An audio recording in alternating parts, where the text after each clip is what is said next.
federal government has told states to prepare for a coronavirus vaccine to be ready to distribute by November 1st. The timeline raised concern among public health experts about an October surprise, a vaccine approval driven by political considerations ahead of a presidential election rather than science. Although 2 ongoing clinical trials for 30,000 volunteers are expected to conclude by the end of the year, the White House also said that the United States would not join a global effort to develop, manufacture and distribute a coronavirus vaccine because of the World Health Organization involvement. India is the world's 3rd most affected country by the novel coronavirus pandemic after the United States and Brazil. With a spike of 78,357 cases, the COVID-19 cases tally in India now stands at 37,69,524, while the country's death toll has mounted to 66,333 according to the Union Health Ministry's update till yesterday. Most of the economic activities resume in the country under the centre's Unlock 4 guidelines. The coronavirus recovery rate in Manipur has increased to 70.80% according to the state COVID-19 Command Control Room. In all, 123 persons, 104 males and 19 females from general population and 2 personnel from Central Armed Police Force CAPF were tested positive for COVID-19 in Manipur in the last 24 hours. The total case load of Manipur was 6,507 as of this morning. The number of active cases in the state now stands at 1,871, while 4,607 have been discharged after recovery. The death toll stands at 29. 17 more persons were tested positive for COVID-19 in Technopal district.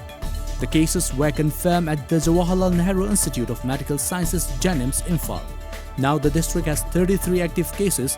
According to a Mori correspondent, 121 people from Bularam village underwent COVID-19 tests at Jennings.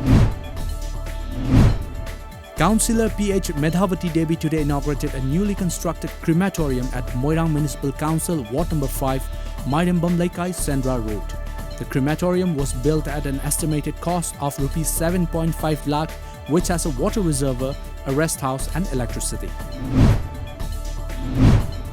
Condemning the recent attack on former MLA of Tripura, Yelam Bijit Singha, by some unidentified persons and demanding authority concerned to book the culprits, 17 Congress wings in Tripura has called for a 12-hour statewide ban in Tripura on 8th of September.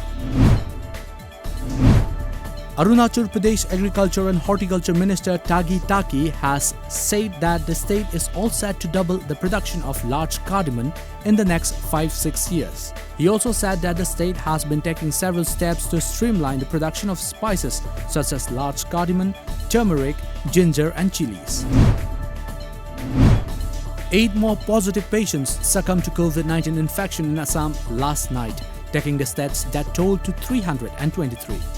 In a tweet, Assam Health Minister Himanta Biswa Sarma confirmed the death of 8 COVID-19 patients. According to reports, Assam so far has registered a total of 1,11,724 COVID-19 positive cases. A total of 86,892 patients who were earlier infected by COVID-19 have been recovered from the disease.